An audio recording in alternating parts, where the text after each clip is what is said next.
महाराष्ट्र के अहमदनगर जिले के रहता इलाके में ये पेड़ शिरडी के साईं बाबा के भक्तों के लिए धार्मिक महत्व रखता है। साईं बाबा 19वीं सदी के आखिर और 20वीं सदी की शुरुआत में हुए श्रद्धेय संत थे।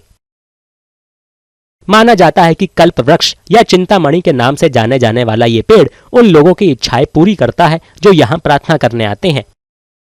ये पेड़ की जो ऐसी मान्यता है कि भक्तों ये देखो, अभी भी भक्त बहुत आए थे, हम भी आते हैं, हम भी परिवार के साथ यहाँ आते हैं। कल्पवृक्ष आप यहाँ जो भी बोलो ये पूरा हो जाती है और इसमें साक्षात भगवान है, ऐसे यहाँ की मान्यता है। मुझे लग रहा कि साईं बाबा जब था तब मैं भी इधर आ सकती थी, मेरा खास नहीं आ पाई, मगर अभी भी इधर आके मेरे को बाबा जी का थोड़ा बोले तो देखे जैसा आंसू आ गया था। रहता जाते समय इधर रुकते थे बोल के सुनी थी मैंने, बहुत अच्छा है। 200 साल पहले का पौधा पेड़ है, फिर इसके बारे में बताया इसलिए इधर आए। बाबा शिरडी से डेली इधर आके ध्यान करते थे, ये पौधे के नीचे बैठ के, फिर उपासनी बाबा वो सब मिला के इधर करते थे, वो सब उसका बारे में बताए, इसलिए वो देखने के लिए आए इधर का घूमते घूमते। किंवदंती के मुताबिक शिरडी साईं बाबा उस पेड़ के नीचे ध्यान करते थे। ये पेड़ 200 साल पुराना माना जाता है। व्यापारी सेंड परिवार कई पीढ़ियों से राहता में बसा हुआ है। परिवार साईं बाबा का भक्त है और उनके पूर्वजों का उनसे सीधा संबंध भी था।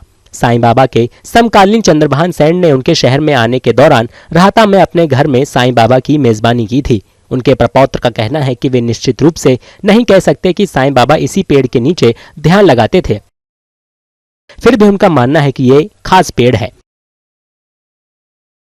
जो कल्पवृक्ष का पेड़ है वहां भी लोग खींच के आते हैं, जो भी अपनी मन्नत है वो अपन विश किया, उनको विशिंग ट्री बोलते हैं उसको, तो मन्नत पूरी हो जाती है।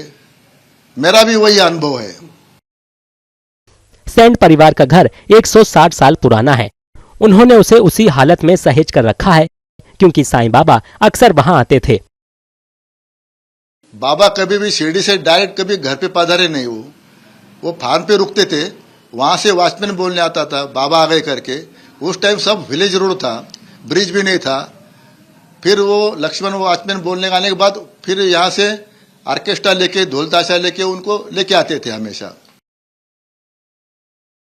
साईं बाबा का स्वागत जिस बैंड से किया जाता था उसमें सैयद भाई नाम के मुस्लिम शख्स भी शामिल थे।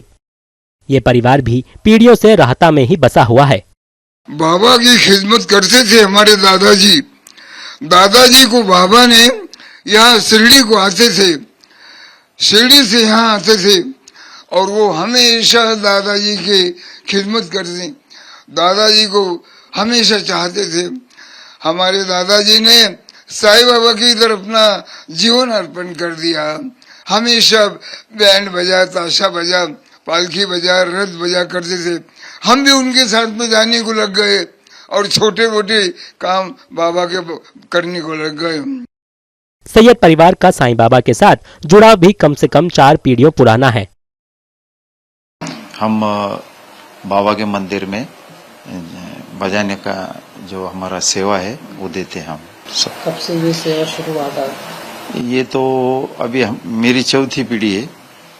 इसकी बहुत बड़ी मतलब कहानी ऐसी है कि यहाँ पर सांड फैमिली थी राहता में, तो बाबा अक्सर यहाँ पर खाना खाने आया करते थे और बैठने के लिए आया करते थे। जब भी बाबा पुल के पहलू और उधर आने के तो हमारे बाप दादा ब्रिटिश के जमाने में ढोल ताशे नगारे से उनका स्वागत करते हुए इधर से बेस में से लेकर आते थे और बजाते बजाते उनको यहाँ पर लाते थे।